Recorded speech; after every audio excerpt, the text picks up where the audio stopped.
Living thing, so that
Try not to worry. Maybe people can change. It's not too late. No, honey, probably not. Now, you go to sleep. You feel a little warm, Angel.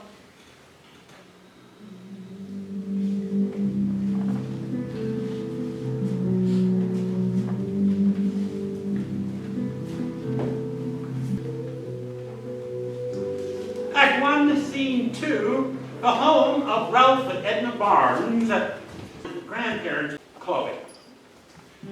Outside, there is a mournful saxophone. It plays the song of the butterfly. Within, Ralph is watching the news.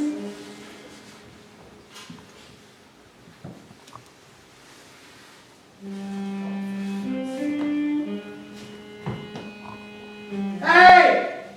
You knock that off? Knock that shit off! Ralph, don't! That's our neighbor Tommy.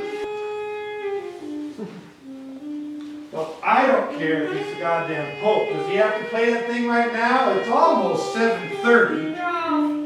Oh, all right. Fine. Slams window shut and gets back to the news. Inside the living room, the television is blaring. We hear a broadcast of the evening news on TV. The news, scientists today announced with great concern their latest findings.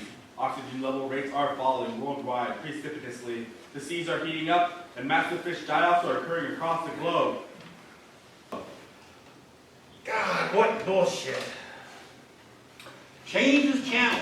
We hear the voice of a different announcer. This just in from the rainforest of Brazil. The government has approved the clearing of the last primeval forest tract of the Amazon basin. It is also the ancient river home of at least 12 indigenous tribes and countless irreplaceable species of flora and fauna. Oh, good Lord. Change is channel. A third voice is heard with more news.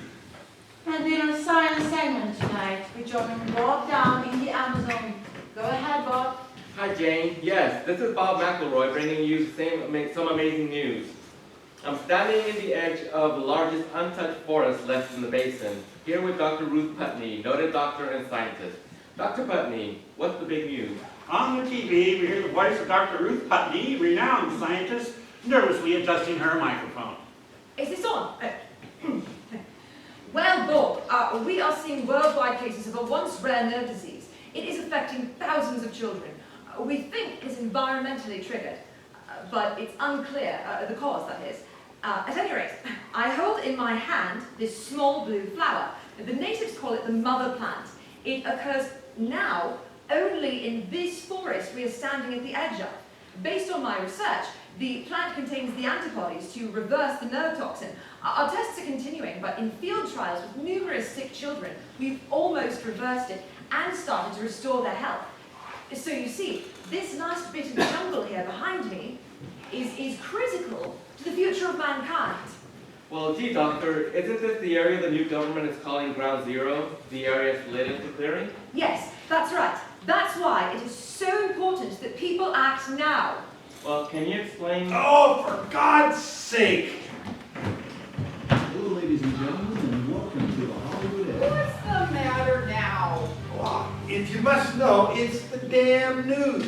They've been talking about the end of the earth and all that crap for, I don't know, 50 years. It's all bullshit. Why are you such a moron? Why did I even marry you? Now, hold on a minute. No, I didn't charge it to you. You used to believe in something. The woods, the trees. Yes, well, with the air so bad, I can't get out the way it used to. I give up. Once they cut down the old woods north of town for the new mall. You even protested that with me, don't you remember? That was a long time ago. Yeah, and a lot of beers and football games since then. You gave up caring. Well, what good did it ever do? No woods, anywhere, anyway, anymore. That's the point, Einstein. Well, what do you want me to do, Edna, huh? I got 3 more years with the company before full retirement. Maybe I should just go down to Brazil and wear a machete and stop the logging show altogether. Personally, what do you want from me? Celestial space music is heard.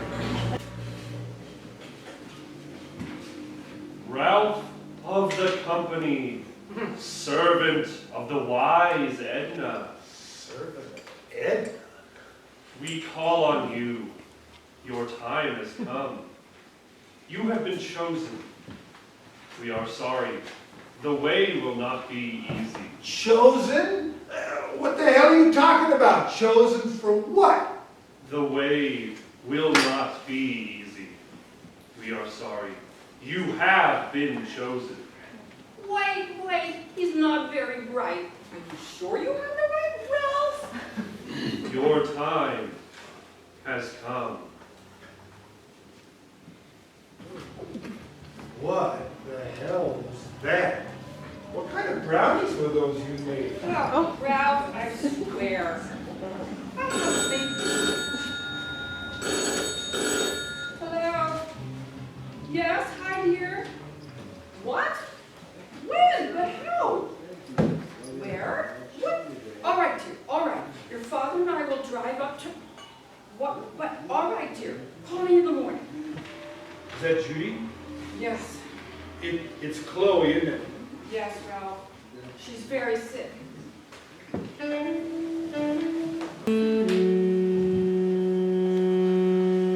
Act 1, Scene 3, the scene opens in outer space, aboard the Starseeds. A spaceship of the intelligent ones. They are from the Nebula Galaxy, responding to a distress call. We are entering the Terran star system. Let's stay just this side of the moon. We will be hidden here and safe from prying eyes. Have you seen Dr. Fichera today? No, she's down in propulsion. You know, Anze, the way this looks, I know. I mean, I don't totally blame the humanoids. You don't? No. Are you short of a chip or what? We were here like what, yesterday? We lived the starseed for all life. Life that will radiate out through the galaxy, exponentially increasing forever. Several new life-giving planets have formed or are forming since that seeding. What, a billion years ago? Actually, 5 billion plus. Okay, sue me over a few billion years. The point is, these humanoids are worse than the fleas which affect their dogs. They were just an afterthought, mostly for cleanup and consuming some of the abundance. Instead, what happened? What do? They destroy the planetary management. They destroy the forests, the oceans, the source of their own life, and unbeknownst to them, the entire universe. They ignore the sensitive dependence on initial conditions, moronic, thoughtless, selfish, maggots. The subhuman life forms on that planet are far more good to each other.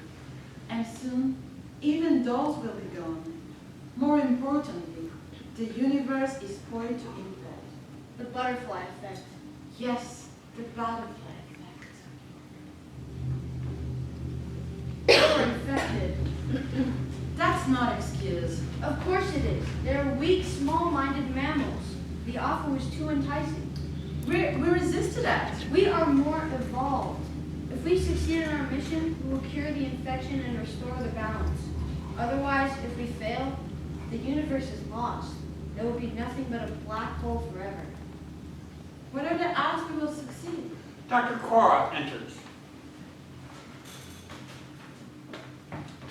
15,479,679 to 1.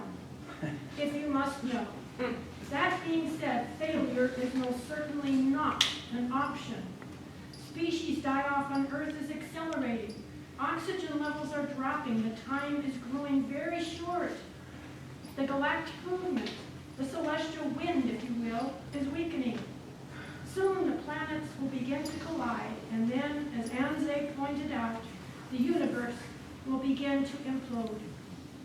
The Rhodopsera, the butterflies, began their distress message as soon as they realized the imminent threat. But by the time we received it, their numbers had been critically reduced. It's almost too late. Let's hope it's not. The Danaeidae butterflies must be saved if we are to save ourselves. The Lepidoptera are the sustainers of the galaxy. The sound of the winged word is heard. Act 1, Scene 4. The jungle laboratory of Dr. Bruce Puppy. It is dawn in the forest. A small native boy, Cree, sits quietly absorbed in the sounds of nature. Gradually, light fills the scene, illuminating the jungle, filled with color and foliage and flowers of all sorts. We hear the sound of the birds and nature, then winds, quiet at first, but gradually creating an all-encompassing drone. Dr. Ruth enters. I arrived, Cree. Are you taking in the waking of the sun? I'm here, I see you. Yes, Doctor, my father always says whenever a beautiful thing in nature occurs, we should stop and observe it, and let the beauty touch our hearts and minds, that we might live our lives in that reflection. That's very wise. Yes, my father is very wise. That is why he is our chief, and he sits in the center of our circle. And has he told you when he will come out of the forest and talk to me? He will not come. He says many of his friends came, never to be seen again. He says the forest is almost gone. If he comes out, this place will disappear too. He says soon we will all disappear. He wants to die as he lived. He will not come, but he sends his warm regards and thanks for you trying to save his people and his home. He sends these flowers. Again.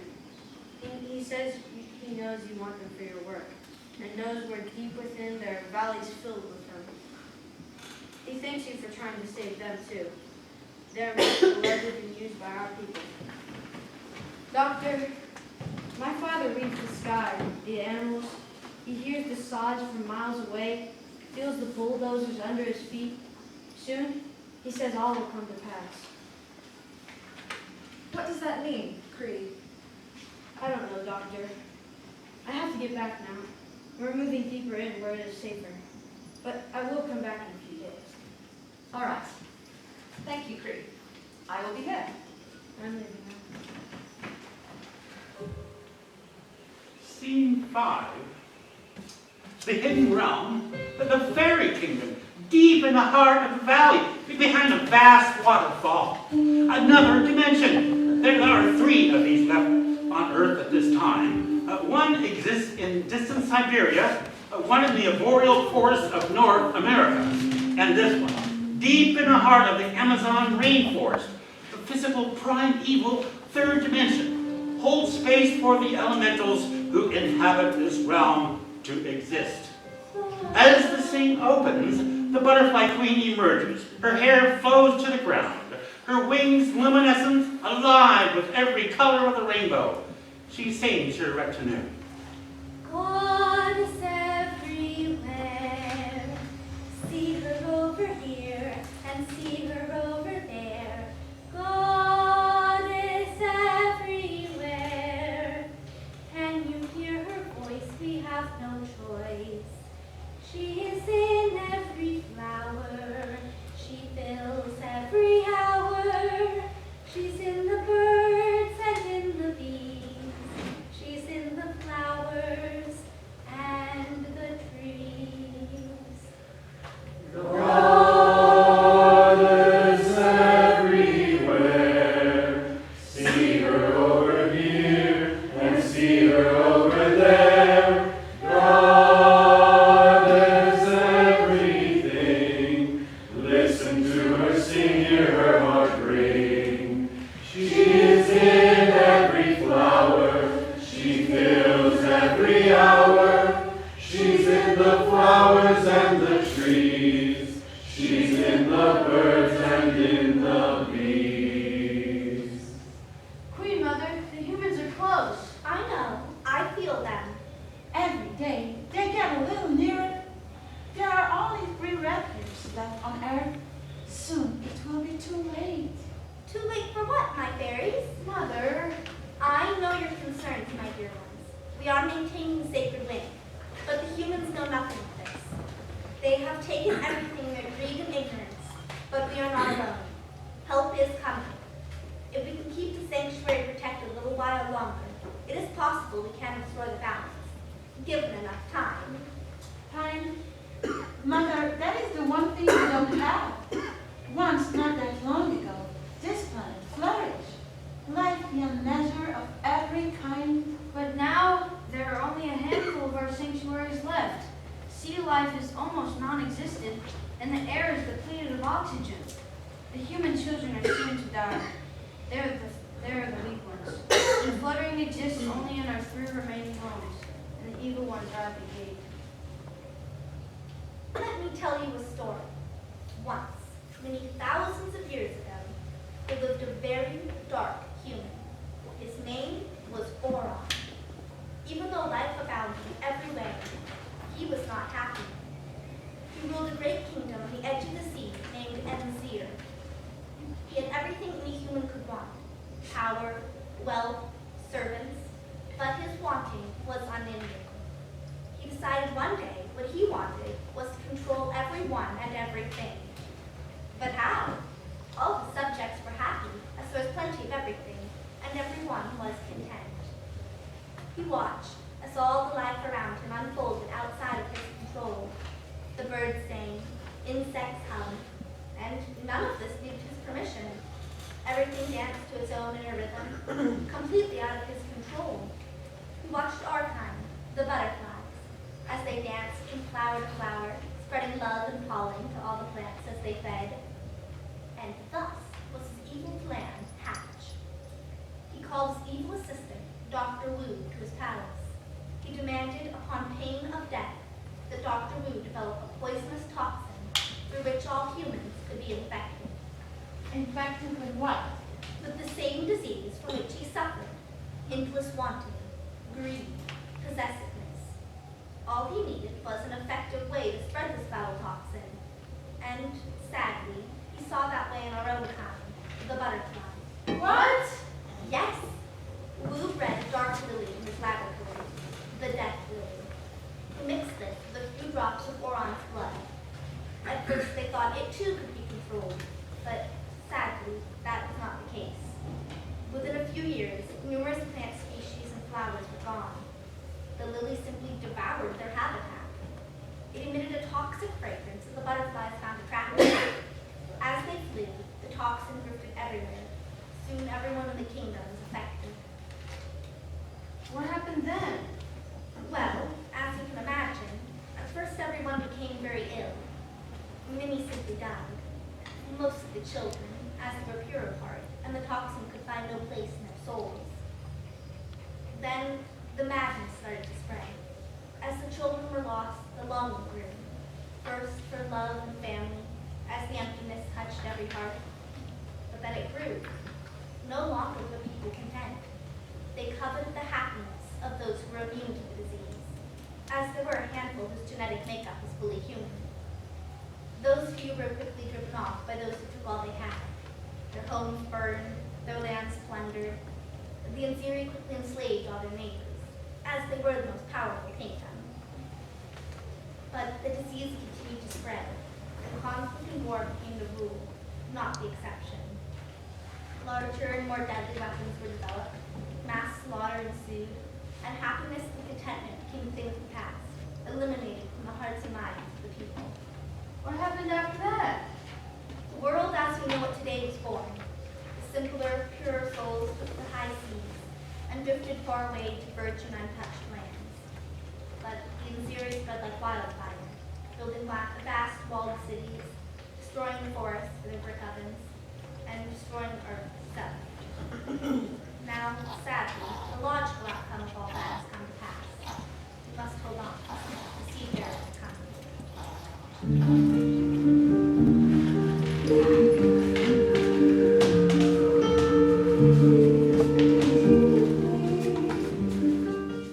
Act 2, Scene 1. The Loader Camp. The camp is alive with action. Bulldozers are heard. Voices shouting, radios blaring. At the center of the camp is Manchego. He is approached by a man with a slight build. You sent for me, boss? Are you good? Yes, I sent for you. How's your family? They're doing okay, boss. I'll get right to the point, Rico. You know, of course, your father was a very good friend of mine. I was so sad when we lost him. I was a boy, your age, when I fought under your grandfather in the Great Civil War, when we threw out those tree-loving bureaucrats who were trying to prevent progress. Yes, boss. Oh, I know a lot of people thought they were doing the right thing, protecting the damn monkeys and those godforsaken savages, but hey, aren't those natives better off now? I mean, come on. The ones that live get to stay here in this fancy relocation camp we get to build for them. And they don't have to forage for food like wild damn animals. And those stinking gringos up north? Hell, they're the ones that wanted all those drugs. Wasn't it our right to make sure they got them after we killed all those rebels who were protecting their narcos? Well, I don't know, boss. Of course it was. Yeah. A real shame about your dad. I told him not to go to that part of the forest that day. Ramirez, Juan. That's what I told him. But your dad? Stubborn sometimes. Huh. To his own detriment, I'd say. Yes, boss. Yeah. Kind of runs in the family, I guess. But hell, I know you're not like that. Huh, little buddy? No, sir. No, of course you're not. Hell, you got those nice kids back there in Esmienta. Yes, sir. Well, how are the little rascals?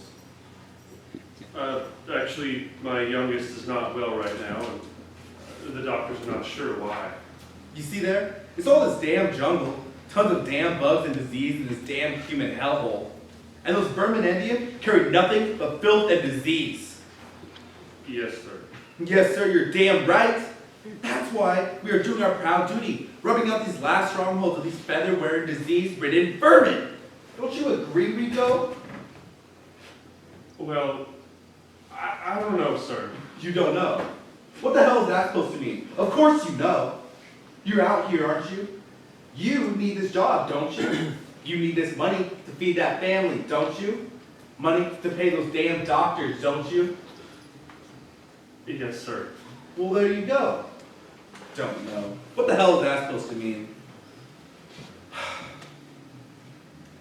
Listen, Rico, I need you for a special job. You do this for me, I'll double your pay, make you crew chief. What is it, boss? You heard of that damn scientist living at the edge of the forest about 5 clicks from here? Yes, I have heard of her. Well, the big bosses are getting mighty uncomfortable with her. She's got a damn following. Some people are starting to think she's some kind of rock star. You know what I mean? Well, yeah, scientists, climate change, so much bullshit. You know what I mean, buddy? Pressure, Rico. Pressure. Damn outsiders. This is our country. We do what we want here, you know? It's not right, left-wingers telling us what we can and can't do with our own country, is it? Damn straight it's not. Why hell, a lot of those chemicals she uses in her so-called laboratory are downright toxic. Know what I mean? Some are highly flammable. Know what I mean? Hell, they could easily catch fire and burn her and that damn laboratory right to the ground. You know what I am saying? That would quiet down those do-gooders, don't you think? Of course it would. Listen, Rico, you better go talk to her. You speak the best English of anyone here. Have a cigarette with her, talk some sense into her. See if you can get her to pack that shit up and leave the jungle. You got me? Yeah, and if she can't see the wisdom of that approach, and you get a little careless with that cigarette, that's not your fault exactly, is it, boy? Not like you didn't try talking to her, that is. But sir... Don't but sir me, boy. I need this jungle cleared in the next 3 weeks if I'm to fulfill my contract. Or they'll holding my ass to the fire. In the meantime, I'll send some of my best boys to Esmienta to make sure your little family stays safe from harm. Being such dangerous times and all, a lot of bad people around. You know what I mean? Sir, You know, your grandfather had second thoughts too. Just before he was found at the bottom of that waterfall. Your damn father too. Argued with me about those trees, one of which mysteriously broke and killed him. You don't want that kind of bad luck, do you? With that sweet young wife and 3 kids back in Esmienta, do you? No, sir. I didn't think so. Now you bring me the doctor's name tag or news she's packing it up, you got me? You need that pay raise, and I need the jungle cleared. Now go, and do your duty for God and country. I'll give you 3 days. Yes, sir. Good man. Rico, Mancheco spits and lights a cigarette.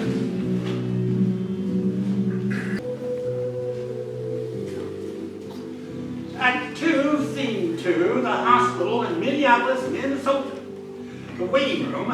Well, Ralph and Judy and Edna are speaking with Dr. Pearson, the hospital chief pediatric specialist. I'm not sure there's much we can do. What the hell is that supposed to mean? Dad, don't. Please, No, Ralph. I mean, seriously, this is the largest hospital in Minnesota, and there's nothing you can do? We're doing everything we can, Mr. Barnes. IV drip, massive antibiotics, and oxygen 24/7. Yet nothing seems to be helping. It's like a wasting disease. We have 35 children in this hospital alone, and more all over the state and the country. And calls are coming in. The ER is full. We are overwhelmed. Doctor, what can we do? I wish I had an answer for you, Mrs. Giroux. Perhaps pray? That's it? Pray? You kidding me? I told you, Mr. Barnes, this is not something that we have ever seen before. It's beyond our medical knowledge. Calm down, Ralph. It's not the doctor's fault. Well, then whose fault is it? Dr. Pearson, what's the prognosis? It's not good, Mrs. Giroux. If the fever continues, well, like I say, we are doing all that we can. She is a brave little girl, and she's not communicating much right now. She has gotten very quiet, which is what we tend to see in the end stages of the disease. End stages? Jesus Christ. Oh, I am truly sorry. We have set up a special waiting room in Ward C for the parents, and there are cots, and you're welcome to stay as long as you like. Visiting is limited as we are afraid of secondary infection, but you can talk to her through the protective curtain if she wakes up. Thank you, Doctor. Of course. Now, if you'll excuse me. End stages? She's just a baby. Ever since we lost Paul 2 years ago, it's been so hard. Yet, she has rarely complained. She's been my support most of the time. Now, I can't even help her! Now, please don't you start that. You heard the doctor. Whatever this is, it's some kind of a worldwide plague. God help us. The sound of the waiting room TV is heard. The evening news is on. In other news, the government of Brazil has given its final orders to Dr. Ruth Putney and her team of renowned world scientists just 2 weeks to clear out of the jungle of Rio Paraíso and make way for the clearing of the last stand of virgin rainforest in the entire continent of South America. While all flights have been canceled, thousands of protesters from around the world are converging on the site to protect the doctor and her team as they struggle against time to find a cure for the children's wasting disease, which is sweeping the globe. In a quote from Dr. Putney, she says, "We are working around the clock with the native people and with our team to find a cure to save our children. We believe a rare plant found in the deep recesses of this jungle can indeed reverse the horrible plague. I appeal to the world leaders everywhere to help and make the government of Brazil give us some more time." So far, the call has fallen on deaf ears. A band of fighters calling themselves eco-warriors are also thought to be headed that way. Fears of violence are rising as tensions escalate in the remote parts of the world. More news at 11. Edna, call Jim for me in the morning and tell him I need some personal time. I haven't taken sick leave in 3 years and I can't remember our last vacation. Try not to worry about me. I'll call when I can, if I can. What do you mean, Ralph? Where are you going? Well, first to our house to grab some clothes and some money, and then I got a plane to catch. But Dad... We're running out of time here, babes. My little butterfly in there is hanging on for dear life. I'll be back soon. Oh, well, as soon as I can.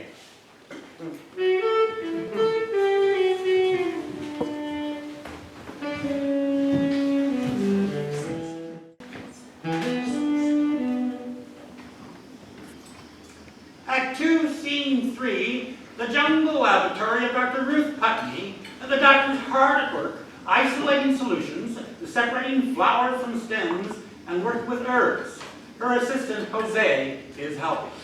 Doctor, you've tried this compound before. I know, Jose, but it simply has to work this time. Did you have the sulfur solution? Yes, but... Please, Jose, it has to work. Oh. I was going to say you should avoid those vapors. It can make you woozy. I am so sorry, my dear Jose. I feel the weight of the world on my shoulders, but I should not have snapped at you. It's okay, Doctor. It kind of is. All those children sick, with no cure in sight, the bulldozers poised to destroy our last hope. If I can prove we are getting even a little closer, perhaps we can get the world to notice. Rico enters. He is dressed in the guise of a journalist. Who are you? How'd you get past security? Hey, relax, compadre. I'm from the Rio Times. Show me your credentials. Rico presents paperwork, ID, badge, etc. You were here just last week. What the hell do you want now? The doctor's a very busy woman. Just relax, okay? My editor just wanted a few more details. It's okay, Jose. Let's take a small break. You go grab some lunch while I talk to this reporter for a minute, and we'll finish that compound after it cools down. I don't know, Doctor. Perhaps I should stay. It's fine, Jose. Really. Maybe we have some new allies in Brasilia. Rico looks around the lab, waiting anxiously. All right. But I'll be back in 30 minutes, maximum. Well, how can I help you? What would you like to know? Rico hesitates. He's unsure how to proceed. You have a nice lab set up here. How in the world did you get all this stuff here without breaking anything? Oh, we broke plenty of things. The jungle has a landing strip about 2 clicks from here. A lot of this stuff is from the university in America where I teach. It took several cargo transports before all my equipment was finally assembled in one piece. Oh. So, how can I help you? What is it you're after? What do you mean? You're a reporter, aren't you? Don't you have some questions to ask me? About my research and the nature of my work? My time is very limited, and when my assistant returns, we'll have to get back to work. The future is hanging by a thread. Children are sick and dying, and I need to get the word out about how important this is. We are very close. Children dying. Yes, of course. Sorry, I'm a little distracted. Let me get my notebook. He turns away from her and reaches into his briefcase, first retrieving a gun, which he puts back in. Then some rope, which he also returns to his bag. He takes out several deep breaths and brings out a small notebook. Now, please, doctor, tell me about your research. Well, the heart of my research is based on a certain plant, Divinora corazonis, or the heart flower of the local tribes here. Its restorative properties seem to have a dramatic effect on the wasting disease that is affecting children worldwide. That in itself seems to be connected to the current oxygen depletion, which also seems to be spreading, which of course is related to the destruction of our natural resources. Ever known any of these logger types? Yes, ma'am. Some. Well, you know, I just can't understand it. Beautiful singing forests replaced by fields of chemically produced soybeans to feed pigs or some other encroachment. Do you know this forest we are standing in is one of the last undeveloped areas on Earth? If we lose it, we are all lost. So it's true then that you are not just making your cure here, but making a stand for the forest as well? That's why they hate you in the capital, you know, and call you a liar, a fake, and a witch doctor? There are people who want you dead. Do you know that? I mean, who say you are stopping progress, and that all this talk about the end of the world is crap? After all, even in the locked down areas, things grow back eventually. Why don't you just go home before it's too late for you? No, I'm not giving up. We are too close. If I can just isolate the compound. Have you seen what this wasting disease does to the children? It starts with a cough and a low fever. A low fever? Yes. Then a rash, which won't clear up. Once the coughing starts, time is running out. In our field trials on mice, we have been able to slow the onset, and in some cases actually reverse the progress of the disease, but something is missing. Something is not adding up. This forest contains the last great concentration of the heart flower. It is sacred to the tribe that lives deep within its confines. What I need is more time, and time is running out. But I will not leave, damn it. No. Let the bastards kill me. I will die trying. Oh, my Mariposa. Pardon?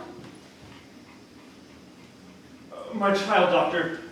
She is very ill. It started with a low fever, and she has a rash on her arms, and her throat is sore, and her mother says that she has started coughing. Dear God, I'm so sorry.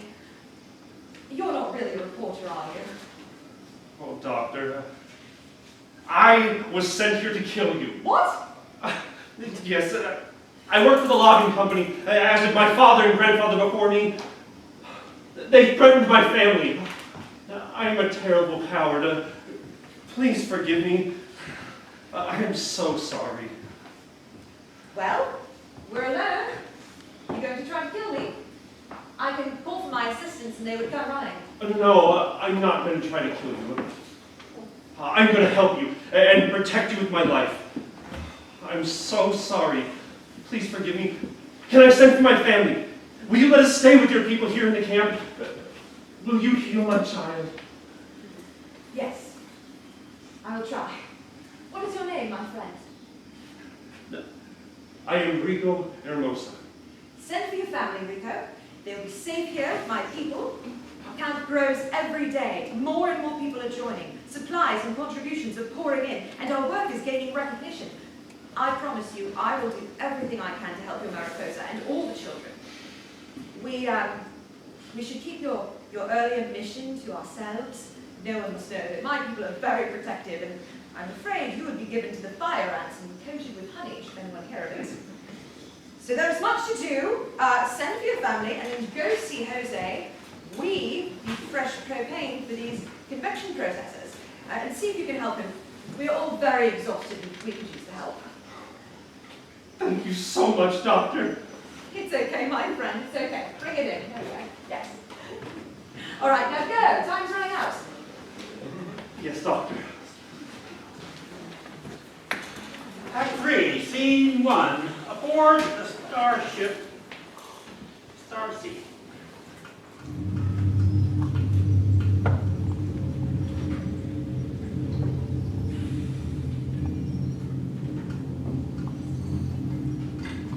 Sar, come here, would you? He appears eating a rather strange pink substance. Yes, what is it, Doc? Oh, Sar, that is disgusting. Haven't I asked you 1,000,000 times not to eat Spangulas in front of me? Just because of all your friends on Xano are eating it does not mean you should. It's very bad for your photo perambulator. Gee, Doc, I'm sorry. I forgot. Anyways, I was hungry. I needed some comfort food. We've been away from home for 3 light years now. All right, well, wipe your face. It ran down your chin. Sorry, Doc. You called me? Yes, time is growing short in the Earth's time-space continuum. We must act soon if we're to save the planet. The last refuge of our brethren is about to be destroyed. There is an interastral energetic down here named Eleonora. She is a pre-special life form that lives between the worlds, part astral and part matter. The entire survival of the interogosphere depends upon her. Her vibratory rate sustains the Danaidae and their ecosystem. The humans vibrate at a rate far too slow to see her.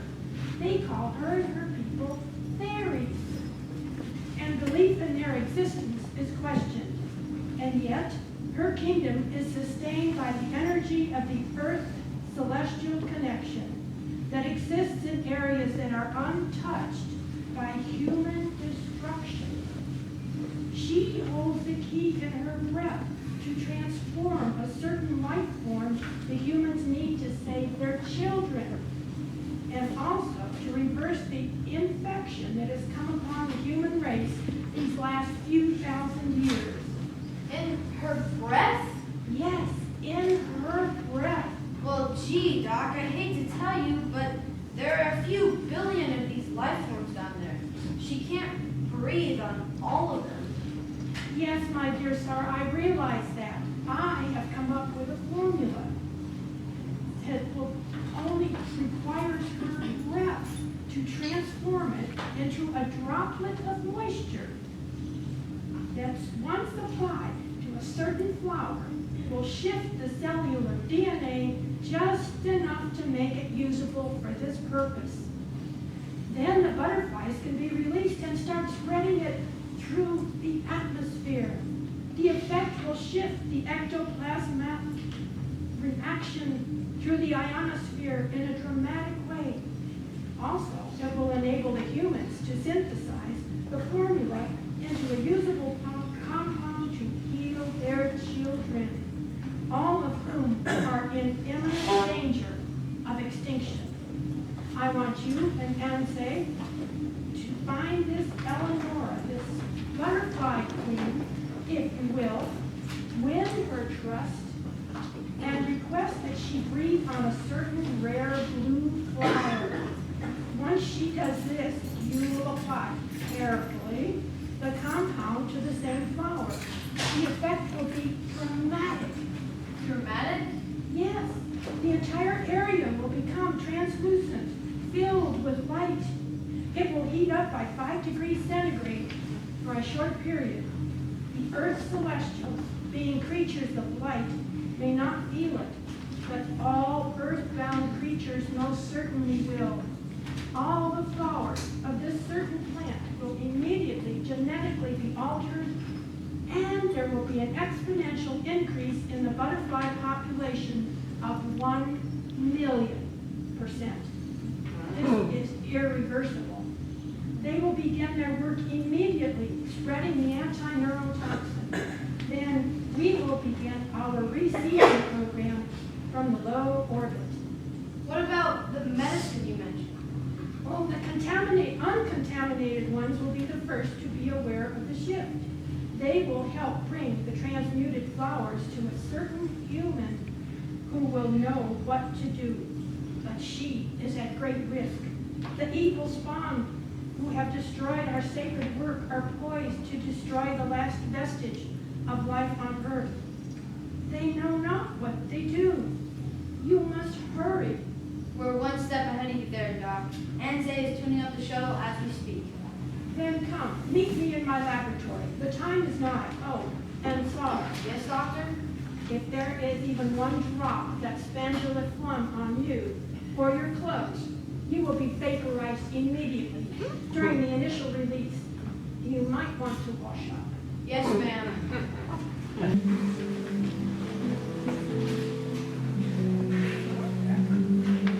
Act 3, Scene 2, the hospital room of Convivio.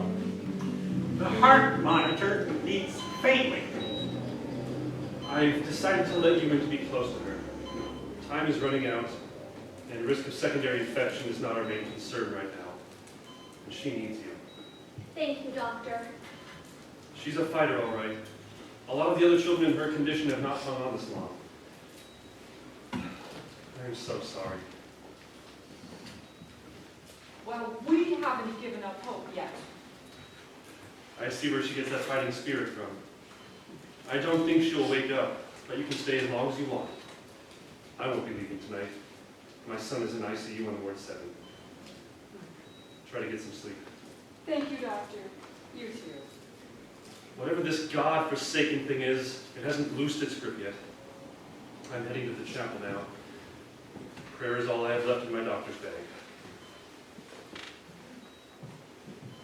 Mom, go out to the class now and sleep for a little. I'm going to stay with her. All right, dear. But I'll come in and check on you in a bit. Okay, Mom. Judy gets a cool cloth and begins to wash Chloe's face and hands. Oh, my poor baby. So hot. We all come from love, and unto her we shall return. We all come from love, and unto love we shall return. Just like a river flowing back to the ocean, just like a ray of light returning to the sun. We all come from love. She drifts off to sleep, with her head on the edge of Chloe's bed. The heart monitor gets more and more faint, and then it flatlines. Suddenly the room is filled with soft, golden light. The Queen of Fairies appears, walking through the wall. She crosses to the bed, leans over Chloe, and softly begins to sing. God is everywhere. Feel her over here and feel her over there. God is everywhere. Can you hear my voice? You have no choice. She leans closer to Chloe and breathes into her nose and mouth. A soft white light follows her breath into the child. Wake now, my little butterfly. This is no time to sleep. The heart monitor begins to pulse again. Chloe stirs. Majesty. Yes, my little one. I have missed you so much. When will you come and play with me and my fairies in the flowers again, my little princess? Oh, soon, Queen. Magic Queen. Oh, very soon. Can we go now? Oh, it's too dark outside right now. But I will come soon, before you know it. We will dance together in the daisies, like we do every spring. You hold on to this for me, and just breathe its fragrance whenever you miss it. I must go now. Take care of your mother for me. We danced too when she was a child. She has forgotten. Goodbye for now. She disappears into the light. Chloe smells the flower and begins to sing. God is everywhere. Seek her over here and seek her over there. God is everywhere. Can you hear her voice? We have a choice. Judy wakes up at the sound of her daughter singing. Pumpkin, oh my darling, you're awake. What's wrong, Mama? Oh, the Queen of the Butterflies told me I would take care of you. Now I see what she meant. The Queen of the what? Yes, Mama. She said she used to dance with you too, just like she does with me. Do you remember? What? Oh, my darling, my little pumpkin. Why, you're not even warm anymore. You're as cool as a cucumber. It's a miracle. Mama, get in here quick. Chloe's awake, and call the doctor. His prayers must have worked. But, Mama, the Queen came and sang to me. Of course she did, my darling. Of course she did. Mom! Chloe relaxes under her pillow and sniffs a small blue flower.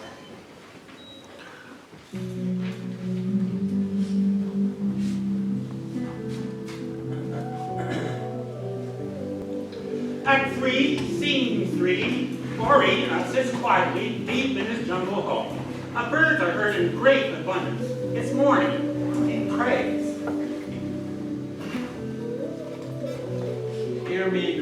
Creator of all things, I, your humble servant, Ori Mekanakwe, have come to speak to you again. The hour is growing very dark for me and my people, and for all people. Once, many families shared a forest more vast than the sea. The laughter of the children could be heard and echoing through the forest. The forest was our home, and a home as well as to countless animals of all types and varieties of life. Now she is growing quieter by the day. There are voices I do not hear anymore. Families that are gone. More are gone than remain. When I was a boy, there was no end to the forest, so she went on forever. Now, there, not so far away, she is gone. The bright sunlight burns the surface of our Mother Earth, and the song of the wild thing is no more. How am I to die, Creator? My family is small. We are not fighters. In the old days, we would gather our food and conduct ceremony to speak greater knowledge to you, of you. This was our life. Now we are asked to do more. I do not want to leave here yet. There is one who would speak with me, who seeks to save our home. As it is true, everything is connected 100 ways up and down. Is it my duty? I'm afraid if I leave, I will not return. Guide me, Creator. Enze and Czar enter wearing feathers. Now, be quiet. I am being quiet. Is this the Earth Elemental we need to speak to? I don't think so. Then why did Dr. Forrest set the coordinates for this spot? I think he is one of the uninfected ones we need to contact. Go and speak to him. Me? Why me? Because you are trained in 7,695,457 greeting protocols. Now, go say hello and let's see if we can find this elemental before it's too late. All right, I'll try, but I hope he's friendly. Well, we can always use our peaceful telepathic powers to calm him. I'm not certain that always works down here. Go. I'm going. I am here, strange one, Oh, you saw me? and smelled you too. Smelled me? I took a shower. It's not a bad smell, just different, oh strange one. Oh, well, that's good. We've come to speak with you. My name is Zara. I am Ori. Pleased to meet you. Why are you wearing feathers? We thought that was the custom. I told you. What did you tell me, Anze? It was your idea. No, I just said sometimes these people wear feathers. Well, sometimes we do, on special occasions. You see, I told you, special occasions. No, you said nothing of that kind. You said it was your idea. What? It was not. We're sorry, Mr. Ori. It's okay, it doesn't matter. I have been waiting for you. You have?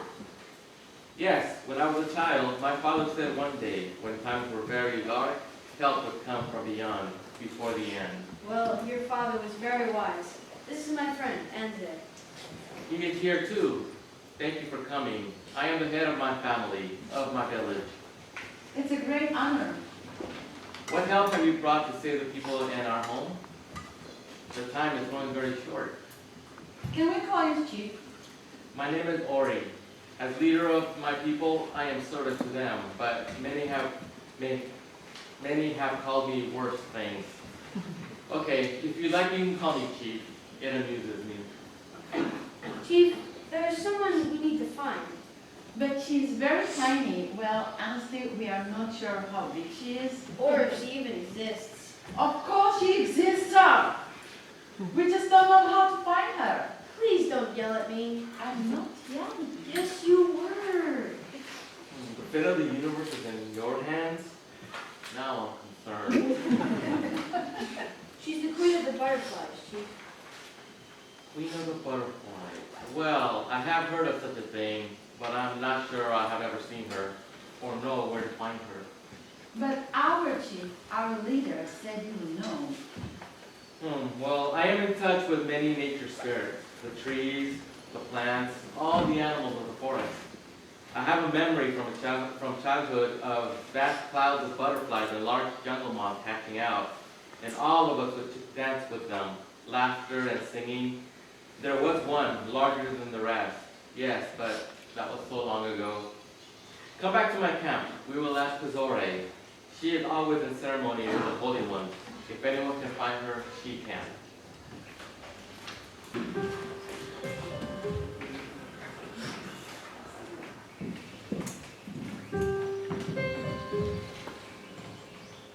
Act 3, Scene 4, the camp.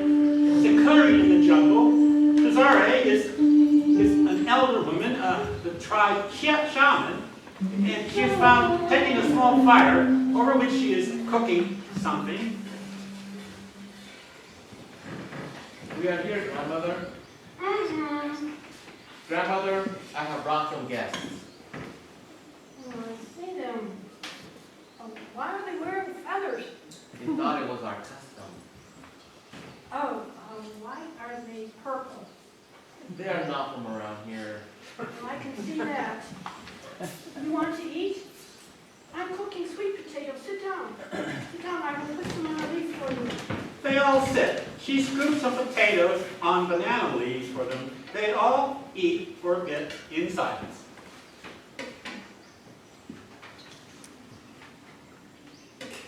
Grandmother, they have come to help us. I know. You want to talk to the butterfly queen. She's not easy to get a hold of. No, I don't think she'll see you. She won't speak to just anyone. But we are not just anyone. We have to see her. We are the progenitors of all life in this planet. If we don't see her, we can save the species, or the planet for that matter. Or the galaxy. Even our ship is sustained by the wings of her kind. Well, since you put it that way, where's Cora? You might speak to her. You know Dr. Quarrel? I know everything, Featherhead. Why you are here, where you come from, everything. What did you think you were doing, starting all this in motion and then leaving for 5 billion years? You think that was very smart? Now we are down to the last minute, and you just walk in here and you say, we need to talk to the Queen of the Butterflies. And just like that, you wave a damn prayer stick and fix everything. It's too late, I tell you. It's too late. This is the last damn jungle track. The bulldozers are at the gate. And most of my friends and family are dead. Most of the animals dead. Now the children are dying too, at least out there. Now because your spaceship is running out of gas, you remember about us pathetic creatures down here. Just to save your own damn lives now. Is that it? Huh? Well, I won't help you, you hear me? I won't. Stunned silence. Suddenly a whirring is heard, the light changes, a strange music is heard as well. Pizore falls to the ground, her face on the earth, as does Ori. Out of a mist, Eleonora, Queen of the Butterflies, appears. Oh, my beloved grandmother, why so bitter? Has it been that long since we have danced? Why have you not come to see me? Have I not prayed and cried aloud? Have I not danced? Have I not taken the sacred herbs according to your teachings? You know how much I love you. I can only come every so often. But I visited you in your dreams many times, have I not? Have you brought the special medicine? Yes, Your Majesty. So then come now to my sacred kingdom. It cannot be done in this dimension. Once it is done, it cannot be undone. But let us go. The time-space continuum is moving swiftly. A mist arises, all goes dark. When the light returns, they are gone.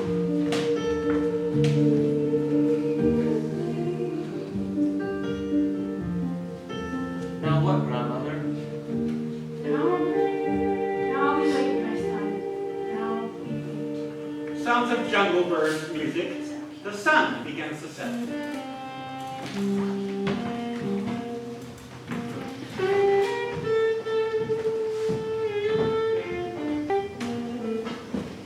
Act 3, Scene 5, the jungle laboratory of Dr. Ruth Putney, and she's hard at work.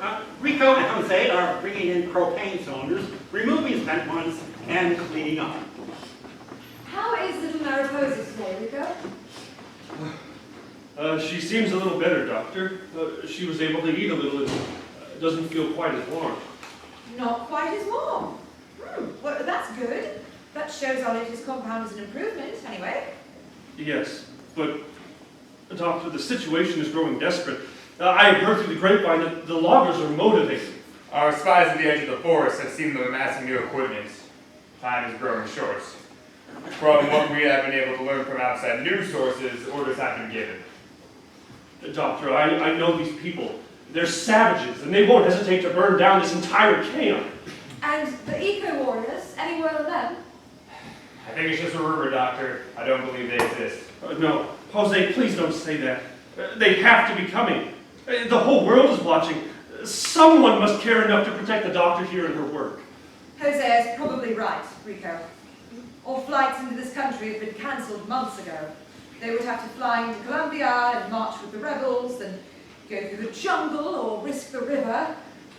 But thank you for your positive thoughts. I am so close. The heart flowers the natives are bringing are still in great abundance. They have been so generous. The shed is hanging full with them. Oh, we are so close. We are so very, very close. Mariposa's renewed energy gives me renewed hope. Now we must persevere. All I need is a little more time. Off stage, a commotion is heard. Screaming and shouting. Children crying. What's happening? Go, Rico, check on the village. Oh, I'm not leaving you, Doctor. Falls to the ground. Manchego enters, heavily armed, escorted by 2 thugs. How touching. Well. Do you think this is what you should be doing, my dear doctor? Tending the wounded? I can tell you, there are many more for you tending that little makeshift village. How dare you come in here and tell us how to run our country? Who do you gringos think you are? This is our country, I tell you. We don't need you do-gooders coming in here and keeping us from our rights to harvest our trees and create profitable farms for our people. You monster! Who are you calling a monster, lady? It's your scruffy little Indian friends who are the monsters. Filthy, disgusting, grub-eating jungle rats. I just as soon have dropped a bomb on this whole rotten forest filled with poison and killed them all. But the stinking government would not let us do that. Besides, that would have delayed my logging, waiting for the chemicals to dissipate. So we would just have to gather them up in camps like we did all the other ones. Those that survived can open little souvenir shops or work the fields like the rest of them. Those that we resist, we will happily shoot. How can you be so short-sighted? Don't you know children around the world are dying? There is a lack of oxygen. We need this forest. It holds the cure. Save the sob stories for the newspaper, lady. Tie her up, boys, and destroy this goddamn chemistry set. Don't you touch her! He wrestles with the guards, knocking one to the ground. The other jumps him from behind, and they hold a knife to his throat. Well. Who do we have here? But he's a little Rico. You stinky traitor. Just like your father, and his father before him. Bunch of yellow-bellied little shits. You don't know what side of the bread is buttered on. Yeah, your precious family was gone when my security team got to Esquienta. Most of them, anyways. Your uncle and your cousin, we will lock them up. We will execute them as traitors too, just for the fun of it. Your little rugrats will die in a filthy prison camp. And your pretty wife? Well, I'll just have to personally interrogate her. You pig! You keep your hands off of her! Gee, my friend, I don't think you're in much position to give me orders. Your throat, I'm going to cut myself, and then watch you burn with the rest of this laboratory. He moves towards Rico, knife drawn. Suddenly, small darts fly from the forest. Manchego falls, paralyzed. Ralph Barnes enters, dressed in Rambo style, wrapped around his head, wearing camouflage jungle fatigues, heavily armed. He is accompanied by Ori and Creed, who carries blowguns. Your evil-doing days are done, Pancho. Put your hands up. Maggots, let the kid go. The henchman let Rico go. Ralph gives him a siren.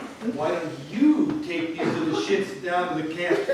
My friend, there you'll find a safe place to store them. Our eco-warriors are busy dismantling the logging show, and we have a secure place to keep them while they're no good friends. You are real then, and you made it. Of course we are. We're just the advanced force. A larger force is moving on the capital right now to take down the thugs there, joined by thousands of earth-loving Brazilians. He edges with henchmen and Manchego in tow. You've come back. I missed you. Doctor, this is my father, Ori. Oh my goodness, this is such an honor. Thank you so much. Thank you so much. You saved my life, and with all the flowers you've sent, maybe the lives of millions of children around the world. Thank you so much for finally coming out of the jungle. Now, my friend. My brave friend. My son told me you were in trouble out here, and what hard work we're doing. I thought I should come and see for myself.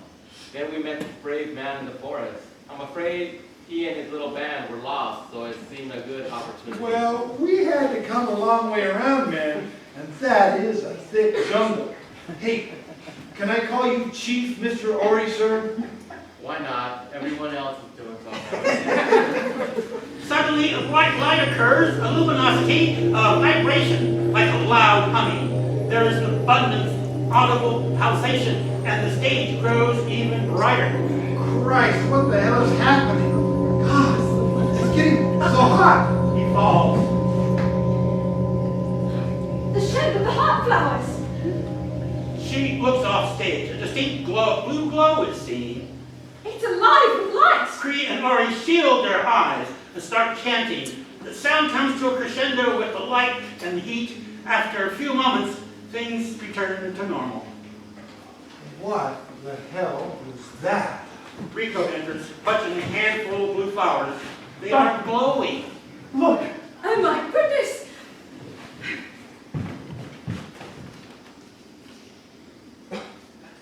Doctor, the bullet went clean through, but now the bleeding has stopped completely.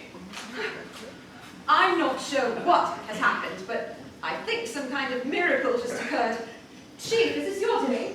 I'm afraid it goes beyond our knowledge, Doctor, but I have some friends from out of the area, and they have something to do with it. A distant sound is heard, but like a worry, it gets louder and louder. Suddenly the sky is filled with butterflies, millions of them. They have returned. The sky is full. Sweet Jesus. Oh my goodness! Light fills the stage as the butterflies pass. After a while, things return to calm. Quickly! Rico! Bring me another basket of the glowing heart flowers. Forgive me, Chief, but I must get back to work. I have a strong feeling something has shifted, and the glowing flowers may contain the secret I have been looking for. Please, if you see your friends who know about this, will you thank them for me? Yes, if I see them again. Meanwhile, my people and I will go gather more of the heart flower. They're all glowing now, and I have a feeling you will need them. Come, my son. Well, thank you again, Chief Ori, and thank you, my beloved friend Cree. We are going, Doctor. Come to our village soon and eat sweet potatoes with us. I'm leaving, Doctor. I will see you soon with more flowers. Yes, thank you. I will be here. Jose, are you okay? I can't explain it, Doctor, but I've never felt better. Well, come and let me wrap that shoulder properly, and then we have work to do. She begins to tend to Jose as Rico fires up the lab, and they all begin to work feverishly.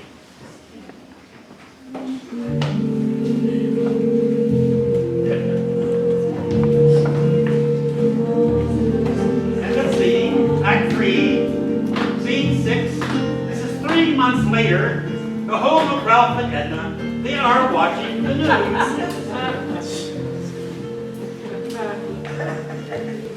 Today, at the United Nations, Dr. Ruth Putney, recipient of this year's Science Nobel Prize for Science, addressed the leaders of the world. Dr. Ruth's voice is heard. Ladies and gentlemen, it is my esteemed honor to address you today. It is said often that the darkest hour is just before the dawn. I think all of us in this house can very much relate to that statement today. Barely 3 months ago, humanity was on the edge of extinction. Then, beyond hope, a song was heard. The song of the butterflies. Unbeknownst to us, it turned out that this delicate species was the harbinger of life throughout the galaxy. Unbeknownst to us, it turned out that it was not only life on Earth that was dependent on these gentle creatures, but countless life forms throughout the universe. A call went out, and it was heard. More was revealed than many of us have ever known, and the vastness of the web of life and the interconnectedness of all things became apparent. Help arrived in ways we will never completely understand. An ancient native people who were the last holdouts of a natural life came to our rescue. Suddenly, there were butterflies everywhere, and we human beings remembered our original joy, our original faces. No sooner had we done this, a rejoicing was heard on planet Earth. Then the seed rain began. For 40 days and nights, seeds of life fell from the sky from some unknown source. These were always followed by a warm rain. This occurred everywhere on planet Earth, except in our colder regions, which were buried in deep, beneficial snow, particularly beneficial for the polar bears, of course.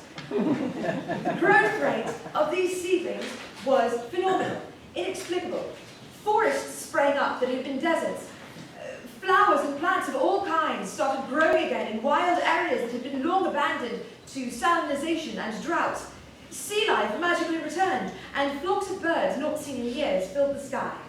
Our oxygen levels returned to normal, and decisions were made as a people to eliminate toxic chemicals and gases from our lives. Decisions that have brought the environment back to pre-World War levels not seen in 200 years.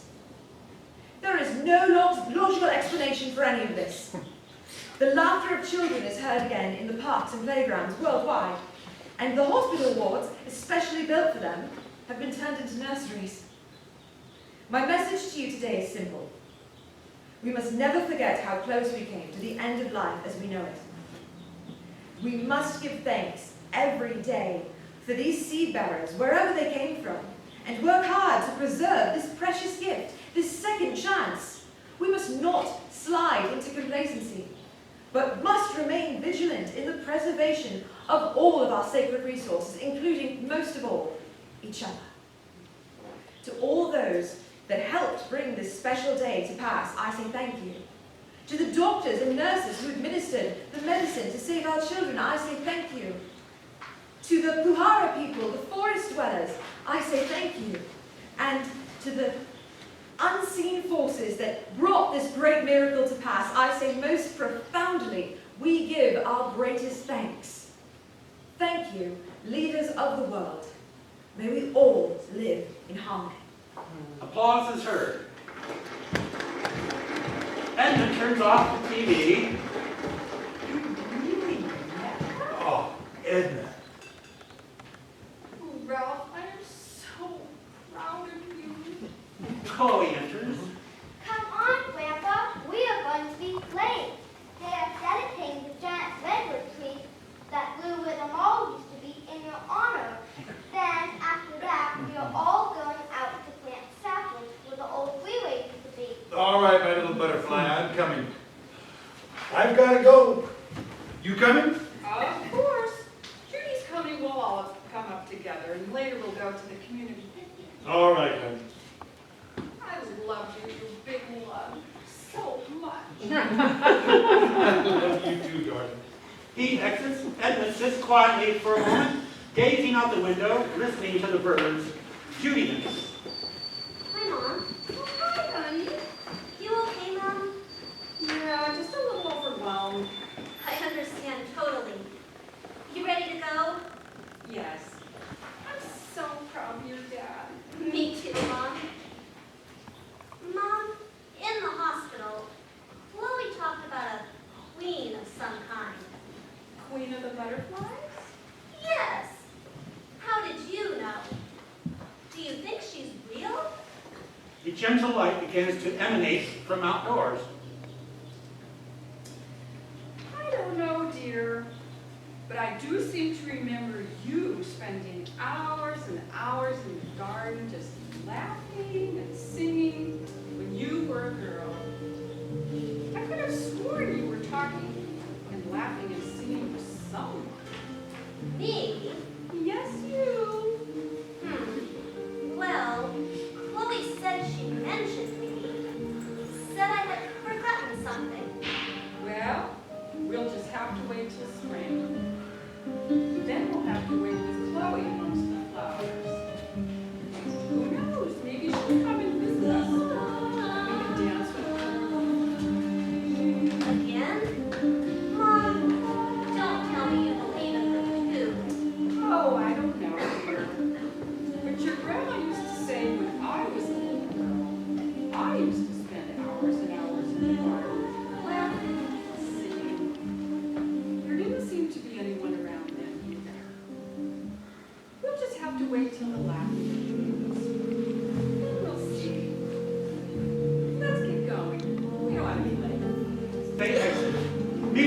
louder as a glow outside brightens. The end.